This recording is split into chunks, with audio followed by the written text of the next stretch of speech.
Magandang hapon, mga kayanggaw, at sa lahat ng bumubuo ng channel na ito, tawagin niyo na lamang po akong Alonzo.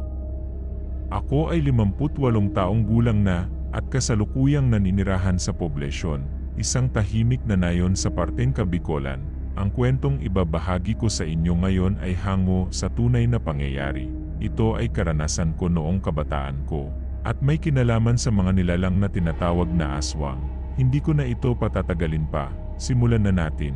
Taong 1987 at ako ay nasa edad na 20. Ako ay isang binatang mahilig dumayo sa malalayo at liblib na lugar, lalo na kung may pistahan, hindi. Ako dumarayo para lamang kumain sa mga kabahayan. Ginagawa ko ito upang kumita ng pera. Naglalako ako ng mga palamuti tulad ng kwintas at kulambigi, na gawa sa kawayan at bagul. Kasama ko sa paggawa ang aking mga kapatid. Hindi lang iyon ang aming likha, mayroon din kaming porselas na gawa sa elastic nylon, na may nakalagay na mga pangalan. Masasabi kong malikhain ako. Iba-iba ang nalilikha ko gamit ang simpleng material mula sa kalikasan. Walang puhunan, tanging sipag at tiyaga lang ang kailangan. Halos magpuyat kami magkakapatid upang makagawa ng maraming produkto na aking mailalako sa bawat baryo kung saan may pistahan at kasiyahan. Alam natin, tuwing pista sa probinsya, maraming aktibidad at palaro, at dahil isang beses lang ito ipinagdiriwang kada taon. Tiyak na dagsaan ng mga tao, hindi ko maitatanggi, kilala na rin ako sa ilang sityo na aking napupuntahan. Halos tandang-tanda na nga ang mukha ko sa ilang estudyante na makailang ulit nagpagawa sa akin ng porselas na may sarili nilang pangalan. Isang araw, habang nakatambay sa tapat ng eskwelahan, kung saan nakalatag ang mga paninda ko sa gilid ng kalsada, biglang lumapit sa akin ang kaibigan kong si Gringo. Magkakabata kami, at parehong lumaki sa mahirap na pamilya. O, Gringo, ikaw pala. Paubos na ba ang tinda mo? Tanong ko nung makalapit siya. Inilapag niya ang paninda niyang taho sa tabi ng lamesa ko. Hindi pa nga, nangangalahati pa lang. Dito na muna ako magtitinda sa tapat ng eskwelahan. Sagot niya, winawagwag ang pawisang damit. Sakto ilang minuto na lang lalabas ang mga estudyante. Saka pabili na ako ng taho. Medyo nagugutom na kasi ako. Heto na ang taho mo. Huwag mo nang bayaran. Libre ko na yan sa'yo, sabi niya. Ikaw talaga. Palagi mo na lang ako nililibre, wika ko, medyo natatawa, nagpapalakas lang. Baka sakaling pwede man ligaw sa kapatid mo, biro niya, sabi na nga ba. Ikaw talaga, Gringo. Huwag ka sakin magpaalam. Doon ka magsabi sa mga magulang ko. Alam mo naman, pagdating sa bagay na yan, medyo estrikto sila kay Nen.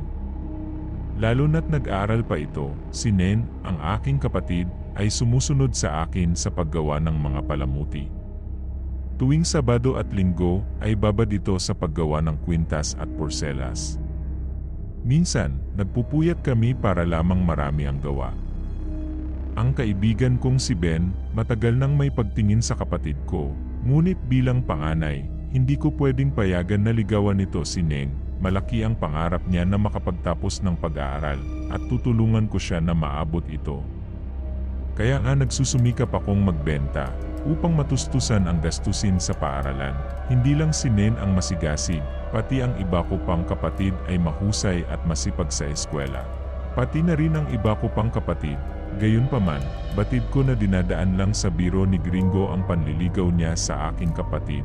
Malamang nauunawaan niya na masyado pang bata ang kapatid ko para pumasok sa isang relasyon.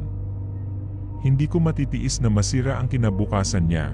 Kung mahal talaga niya ang dalaga, dapat matutong maghintay hanggang sa makatapos ito sa pag-aaral. Alonzo, binibiro lang kita, sabi ni Gringo. Alam ko naman na hindi ako gusto ng kapatid mo. Maiba tayo. Balak ko magbakasyon kay bayaw ko. Malapit na kasi ang piyesta sa kanilang lugar.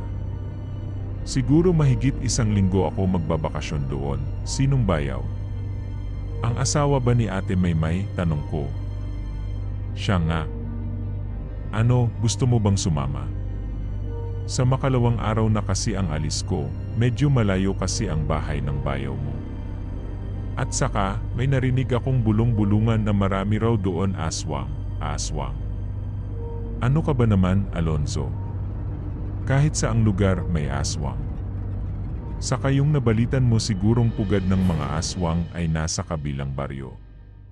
Bukod pa doon, wala namang nabanggit ang ate ko na pinagkukutan ng mga aswang ang Santa Barbara. Sige na, Alonzo. Samahan mo na ako. Tutulungan kita magtinda. Malay natin, mapaubos mo pa ang mga paninda mo roon. Aber, saan naman tayo makikituloy pagdating natin doon? Tanong ko, medyo kinakabahan. Tinatanong pa ba yan? Di kila Ate Maymay, malaki naman ang bahay doon ni Bayaw. Ako na ang bahala sa iyo pagdating natin doon, sagot kita. Alonzo, may magagawa pa ba ako? Sige, sasama ako. Uwi ako ngayon ng maaga. Gagawa ako ng maraming kwintas at porselas para malaki ang kitain ko. Alam mo naman, malakas ang bentahan tuwing may pistahan. Sabi mo yan, Wala nang bawian. Sasabihan ko mamayang gabi ang aking magulang na isasama ka sa bakasyon. Kinahapunan, maaga akong umuwi sa bahay, kahit kaunti lang ang benta ko. Gagawa ako ng mga panibagong disenyo bilang karagdagang paninda pagtungo ko sa Santa Barbara. Kailangan pa kasing maglayag sa karagatan bago marating ang lugar na ito.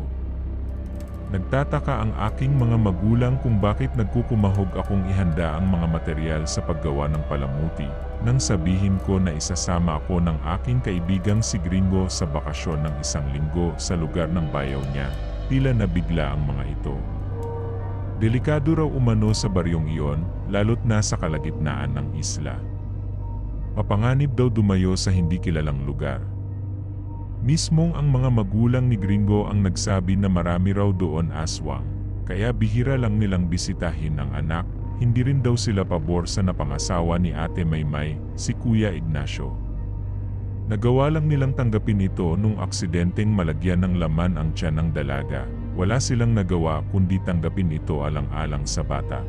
Bagaman kinumbins ko ang aking mga magulang na hindi naman ako pababayaan ng aking kaibigan, nanatili pa rin ang kanilang pag-aalala. Nangako kasi si Gringo na tutulungan niya akong magtinda. Kahit nasabay kaming lumaki at minsang nakakasalo sa hapag, hindi pa rin kumbinsido ang aking mga magulang sa aking kaligtasan. Anila, huwag ipagkatiwala ang buhay ko sa kahit kanino, kahit gaano pa kalalim ang aming samahan, dahil ang labis na pagtitiwala sa isang taong pinagkakatiwalaan mo ay maaaring humantong sa peligro. Hindi ko alam kung ano ba ang pinupunto nila. Lumalabas kasi na parang wala silang tiwala sa kaibigan ko. Kung tutuusin, 13 taon na kaming magkaibigan ni Gringo. Mula noong 7 taong gulang pa lamang kami, nagawa naming magsalo sa iisang pinggan, natutulog sa iisang silid, at labas-masok sa aming mga bahay, Nay. Tay, wala ba kayong tiwala kay Gringo? Ilang beses na po natin siya nakasamang kumain dito sa bahay. Parang anak na nga ang turing ninyo sa kanya, saad ko sa aking mga magulang habang nagsisimula akong umukit sa bagul bago lagyan ng varnish. May tiwala kami ng tatay mo kay Gringo. Mabait siya at palagi niyang tinutulungan ang aming pamilya. Higit sa lahat, malaki ang pagkagusto niya sa kapatid mo. Pero wala kaming tiwala sa Ignacio na yan. Hindi ka ba nagtataka? Simula noong sumama si Ate Maymay sa lalaking yon, hindi man lang nito nagawang bisitahin ang mga magulang niya. Noong birthday pa nga ng mama niya, hindi man lang niya naisipang umuwi, paliwanag nila, baka po may pinagkakaabalahan lang si Ate Maymay. O baka abala lang sa pag-aalaga ng mga bata. Mahirap po ang mamuhay sa isla. Balita ko mangingisda raw itong si Kuya Ignacio. Basta huwag niyo na po akong alalahanin at saka kasama ko naman po si Gringo at ang magulang niya. Ikaw bahala. Basta mag-iingat ka roon.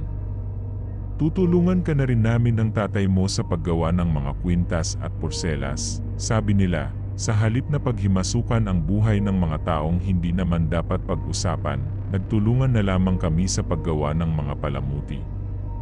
Kanya-kanya ang gawa namin, ang tatay ko ang nagliliha ng mga paya at kawayan, at ang nanay ko naman ang nagpipinta sa mga natapos na produkto. Nasa eskwelahan kasi ang mga kapatid ko, kaya kami lang ang gumagawa sa bahay. Pagkalipas ng 2 araw, naihanda ko na lahat ng aking gamit at paninda. Pinabuan din ako ng aking mga magulang ng isang supot na kalamansi, kasama ang langis na gawa sa latok, na may purong katas ng kalamunding.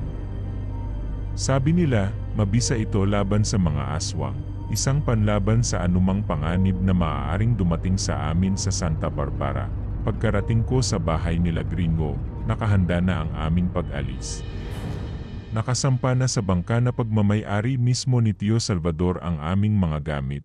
4 lang kaming sumampa sa malaking sasakyang pandagat. Ayaw kasing sumama ng ibang nakababatang kapatid ni Gringo dahil may klase pa ang mga ito. Higit pa rito, hindi rin nila gusto ang napangasawa ng kanilang ate, kaya kami lamang ang sasama sa biyahe.